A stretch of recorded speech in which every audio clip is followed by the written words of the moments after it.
We just got some Vortex Razor LPVOs off the truck, plus some all-metal grip modules for your SIG P320 and the Recover Tactical AR platform for Glock pistols in this week's Gear Grind.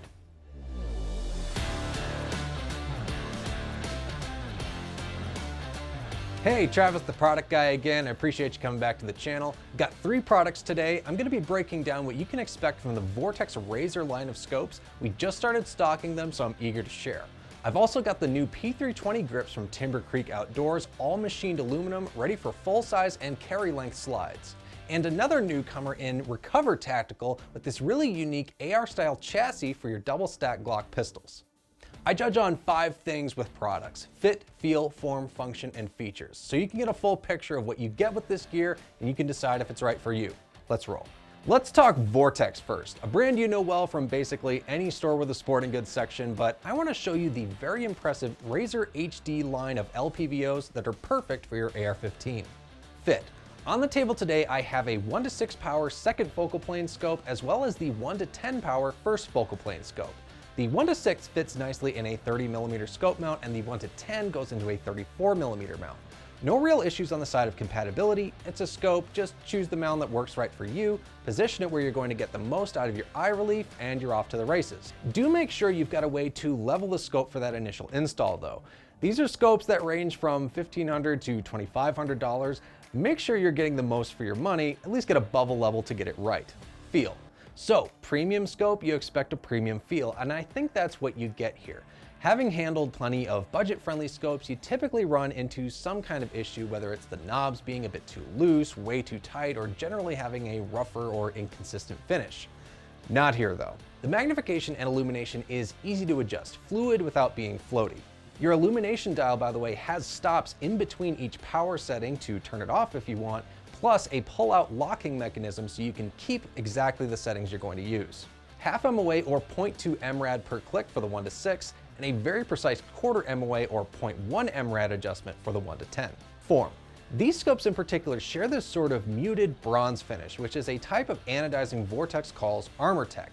It's a robust, scratch-resistant finish that keeps the scopes looking good for longer than baseline hardcoat anodizing. And it just looks pretty sweet. It's something different with a neutral tone you can actually find in nature. In addition, the overall design of these scopes is understated and classy. Laser engraving is done in black for the most part to help keep a low profile. All the knurlings for different knobs is aesthetically pleasing without being overdone or impeding your performance or comfort. Function. The biggest feature of the Razor HD, why these demand their price, will be the glass. These scopes have some of the best glass I've personally handled, with excellent light transmission and minimal chromatic aberration. Basically, even when you're maxing out magnification, you have clarity from edge to edge, and nothing is discoloring the final image. And plus, I spoke generally about these 2 scopes, but there are variants for MOA and MRAD reticles for each to suit your preference for finding your holdovers. The 1-to-6, since its second focal plane, will only have those holdovers work at maximum magnification, or the 1-to-10 first focal plane will have holdovers that work at any magnification.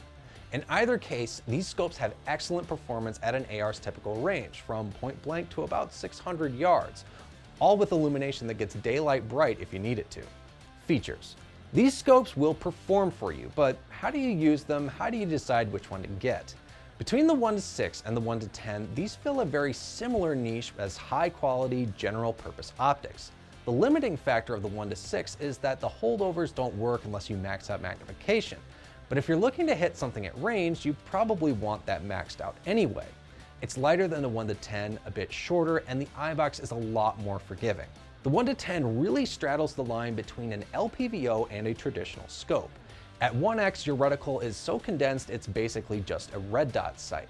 When you zoom in, you have a complete picture of what holdovers to use at different distances, plus your wind values. But again, first focal plane optics are a bit less forgiving in the eye box, so make sure you're indexing consistently with your stock and getting the most out of your optic. Let's move into the pistol world with Timber Creek Outdoors, known well for their AR furniture, and now with their aluminum grip modules for SIG P320 pistols. Fit. There are 3 models for these: the Pro, the full size, and the Carry. The Pro is a full-size grip with an additional built-in magwell, which makes reloads incredibly fast and easy, great add-on for a competition-focused build. The full size doesn't have the oversized magwell, but still retains some nice bevels for faster reloads. Both those grip modules will have a flush fit with a full-length P320 slide like you'd see on an M17. The carry, on the other hand, has a more compact grip, so it can take the carry size 15-round mags in addition to the 17+ rounders, and it matches the length of the M18 slide. All pretty straightforward, but one thing to bear in mind, these grips are not cut for the safety in your FCU, so make sure you get the right one. Feel. These frames are going to be a little heavier than the polymer ones you're used to in your SIG P320, but that can be a good thing. More mass generally means less felt recoil, which means you can get more shots on target faster with less disruption to your sight picture.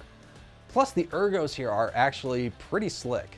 Checkered side panels, notch front and back strap, double undercut trigger guard, and some nice texture up front to keep your thumb secure and aligned. These grips completely fill my palm personally. They're very secure and very comfortable.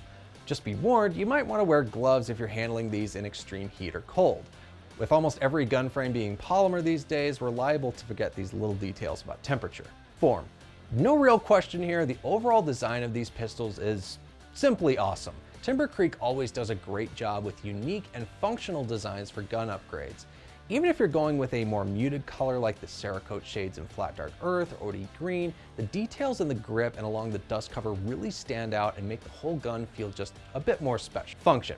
Okay, looks really cool. Does it translate into better performance? Thankfully, with the way the P320 is designed, there's not a lot riding on the grip module itself. Transferring your FCU into these grips is very simple, and as long as you don't scrape a bunch of finish off around the takedown lever hole, it's going to work and function perfectly.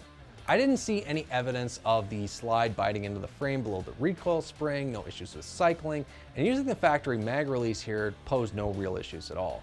The frame is heavier, of course, but that can be a benefit in the right hands. Plus, the machine work around the grip and magwell makes controlling the gun and speeding up reloads very easy. Features. I think we broke down basically everything there is in the features list. Ergonomic improvements, a different feel in your recoil, but are these all things worth the price of admission? At around $360 for a bare grip frame, I think that's a very fair ask. And the answer is, it can depend. The Pro Grip module is definitely geared most prominently to competition shooting. The cost of just this grip is kind of a drop in the bucket for the competition world. You'll spend far more in a year on ammo, easily. For the full size and carry, that's your discretion. If you prefer the weight of a metal frame and want to take advantage of the P320's modularity, I'd say go for it. And word to the wise, keep on the lookout for a P365 grip module later this spring if you're looking to soup up your concealed carry. All right, here's a unique one for you. Recover Tactical's PIX Plus chassis system that turns your Glock pistol into an AR-style PDW. Let's jump into it. Fit. First things first, what guns does this chassis system work with? Thankfully, the answer is most Glocks that are currently on the market or already in your safe. Gen 3, 4, and 5 Glock pistols, models ranging from the 19, 17, all the way up to the 34, even some of the 40 caliber models like the 23. Basically, if it's a Glock and it's around that 17 to 19 size, it'll work with the PIX Plus. Installation is pretty straightforward, the instructions are very good. You basically have a clamshell that folds around the gun and adds a small trigger bar that links the AR style trigger and safety along the rear. And with the kits we have, you also get this angled mag holder up front, as well as a mag bearing pistol grip. So assuming you have 3 33 round fun sticks, that's 99 rounds of 9mm, all in the same gun. Food for thought. I will be upfront, I'm a bit leery of products like these. The idea of converting a pistol to a rifle-like platform has been appealing basically as long as handguns have been a thing. But clamshell that goes around a Glock, adding basically a bullpup trigger bar to an already mushy Glock trigger, doesn't sound like it's it for me. But I will admit, I was surprised at how good this platform felt. The pistol brace has a very sleek cheek piece, folds easily to the side if needed, and the grips all around feel pretty good with no issues with quality either. The trigger is not going to be improved by this system, I'll say that much, but it's not bad at all. I've had a lot worse. The safety leaves a bit to be desired, but it's perfectly functional. Form. I'll say this, the PIX Plus is busy. There's a lot of little touches and bits of functionality they tried to add, as well as some embellishments for a futuristic PDW style look. It's about as bullpuppy as something gets without actually being a bullpup, as if that makes any sense. But in terms of finish, in terms of the black and flat dark earth colors, I don't think I can hold anything against this platform. It definitely has a look about it, but I think this is about as good as it gets for a frame of this type in terms of looks. It looks and feels like a real firearm, even though it's mostly just a sleeve for your Glock. Function. Griping about the trigger aside, I don't really have any complaints about this. Though if you're bolting on a lot of stuff to your pistol, it's still a Glock at heart. So reliable that some people call it boring. No issues with round cycling, even though I was a bit skeptical with how deep in the chassis the slide ends up being. And besides that, the AR-style safety trigger, the mag release, all work perfectly well. As far as mag changes, with all these friction fit grips that you see, you just have to pull down with a bit of authority and the mag will be free. Features. So there's obviously a lot going on with the PIX Plus platform, but what's this thing actually for? It turns your pistol into a handy PDW, complete with a folding brace, and to me that says truck or backpack gun. Something where having a manual safety and the additional stability of having 3 points of contact is going to make a big difference versus, say, a regular handgun. With so many people moving to the new generation of slimmer, more concealable handguns, there's a lot of these double stack Glocks out there that might be collecting dust when you could use them to use in this platform that increases your capability without losing your performance. I hope you liked this video, hope you found something interesting or helpful from it. Next time we'll dive into more gear, more brands, maybe some new guns too. And as always, if there's a gun or upgrade you want me to go hands-on with, slap a comment down below, give you my honest take on it in a future video.